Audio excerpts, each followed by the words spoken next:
हाय everyone, cloud computing research topic में scheduling of virtual machine research area होता है, जिसमें जॉब्स और उन टास्क को शेड्यूल किया जाता है। इसकी शेड्यूलिंग के लिए हमने एक मॉडल डेवलप किया जिसमें हमने जेनेटिक एल्गोरिथम का यूज किया हुआ है। और उस मॉडल को समझने के लिए ये वीडियो है। इस मॉडल से रिलेटेड आप कोड फाइल्स डाउनलोड कर सकते हैं और डॉक्यूमेंटेशन भी, जिसके डिटेल डिस्क्रिप्शन में दिया है। तो इस प्रोजेक्ट के जो आउटलाइन है वो वर्चुअल मशीन टास्क है, शेड्यूलिंग है और जेनेटिक एल्गोरिथम है।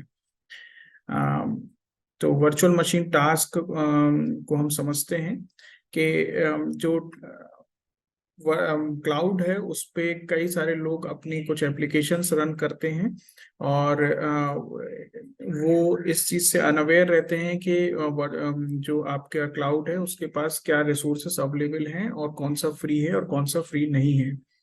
तो जो वर्चुअल मशीन उनके नज़र में है उस वो रिसोर्सेस को यूज करके वो अपनी टास्क कंप्लीट करते हैं।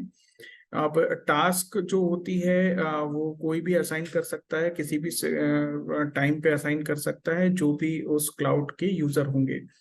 वर्चुअल मशीन में जो रिसोर्सेज होंगे वो प्रोसेसर है, मेमोरी है, बैंडविड्थ है और भी अदर रिसोर्सेज होते हैं। और इन रिसोर्सेज को शेड्यूल करने का काम शेड्यूलर करता है।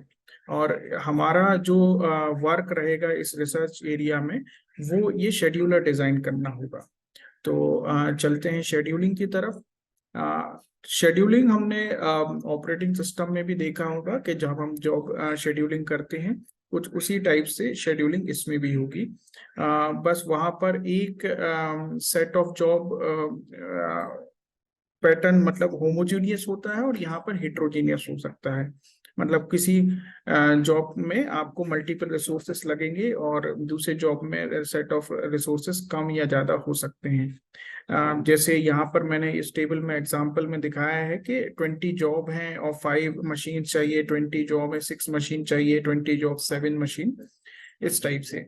तो यदि हम इसका एग्जांपल देखें 20 जॉब 5 मशीन का, तो ये जॉब्स जो है आपका ये 27, 92, 75, मतलब हर एक रो एक जॉब, हर एक रो एक मशीन को रिप्रेजेंट कर रहा है और हर एक कॉलम एक जॉब को रिप्रेजेंट कर रहा है। तो यदि मैं फर्स्ट जॉब की बात करूं तो उसे मशीन 127 सेकंड के लिए चाहिए, मशीन 279 सेकंड के लिए, मशीन 322 सेकंड के लिए, 93 सेकंड के लिए, मशीन 4 और मशीन 5 38 सेकंड के लिए।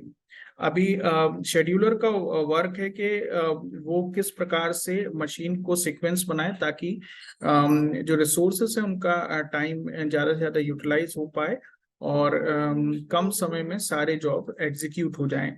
इसी चीज को चेक करने के लिए या शेड्यूलिंग एल्गोरिथम को कंपेयर करने के लिए मेक स्पैन और टोटल फ्लो टाइम, इसके अलावा कंप्लीशन टाइम भी होता है। तो इस प्रकार के पैरामीटर यूज होते हैं। मेक स्पेंड टाइम मतलब एक एक जॉब को एग्जीक्यूट करने में मैक्सिमम कितना टाइम लगा, और टोटल फ्लो टाइम मतलब टोटल यदि ये 20 जॉब्स हैं तो इनको पूरे 20 जॉब को फर्स्ट जॉब से लेकर लास्ट जॉब के आखिरी स्टेटमेंट को एग्जीक्यूट करने में कितना टाइम लगा।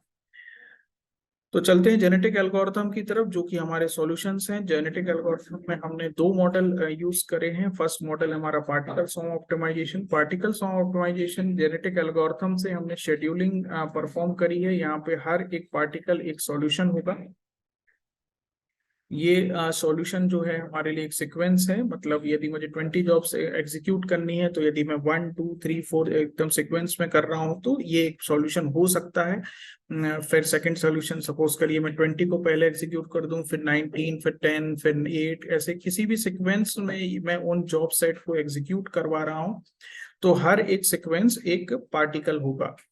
तो इन पार्टिकल के कलेक्शंस को हम पार्टिकल सॉर्म ऑप्टिमाइजेशन पॉपुलेशन बोलेंगे, और फिर पार्टिकल सॉर्म ऑप्टिमाइजेशन एल्गोरिथम में वेलोसिटी और डायरेक्शन के आधार पे हम एक सॉल्यूशन तक पहुंचेंगे और उसके अकॉर्डिंग ही हम अपने रिसोर्सेस को अलॉट करेंगे। और मेक स्पैन और टोटल कंप्लीशन टाइम या टोटल फ्लो टाइम, इन पैरामीटर्स को चेक करेंगे कि इस एल्गोरिथम से कितना आया। इसी टाइप से हमने एक और एल्गोरिथम इम्प्लीमेंट करी, टीचर लर्निंग ऑप्टिमाइजेशन, जिसमें 2 फेज होते हैं, टीचर फेज, स्टूडेंट फेज। यहाँ पर जो भी सॉल्यूशन होंगे, मतलब जो शेड्यूल होंगे, वो स्टूडेंट्स होंगे, और टीचर फेज में एक जो बेस्ट सॉल्यूशन होगा उस पॉपुलेशन में वो टीचर की तरह एक्ट करेगा, और बाकी जो है उसमें लर्निंग करेंगे। ये एक्चुअल में क्रॉस ओवर ऑपरेशन परफॉर्म कर रहा है। इसी टाइप से फिर स्टूडेंट फेज में हम ग्रुप बना लेते हैं, और ग्रुप में हर एक ग्रुप इंडिविजुअल पॉपुलेशन की तरह ट्रीट होता है, जिसमें बेस्ट सॉल्यूशन बाकी में चेंजेस करता है क्रॉस ओवर ऑपरेशन की तरह। इसका भी आउटपुट जो आएगा वो एक प्रकार का शेड्यूल होगा, जिस शेड्यूल की मदद से हम मेक स्पैन और टोटल फ्लो टाइम या कंप्लीशन टाइम वगैरह पैरामीटर्स कंपेयर निकालेंगे, और इसी से हम कंपेयर करेंगे कि हमारी एल्गोरिथम ने कैसा परफॉर्म किया। चलते हैं इस मॉडल के कोड की तरफ। तो हमारा जो कोड है वो ये है। कोड को हमें रन करना है, तो सिंपल सा आपको ये फंक्शन सेलेक्ट करना है, और इस फंक्शन का हमने नाम रख दिया, जो कि आपसे एक सीक्वेंस मांगेगा, और फिर उस सीक्वेंस को हम एग्जीक्यूट करते हैं। और इस मॉडल में फिर हमने पार्टिकल सॉन्ग ऑप्टिमाइजेशन के जो पैरामीटर्स होते हैं, पोजीशन, वेलोसिटी और उससे रिलेटेड जो टर्म्स होते हैं, उनको हमने यहाँ पर यूज किया है। यहाँ पर एल्गोरिथम जो डिजाइन करी गई है वो फ्लेक्सिबल है। फ्लेक्सिबल मतलब आप नंबर ऑफ पार्टिकल्स, इटरेशंस, ये सारे अपने हिसाब से चेंज कर सकते हैं।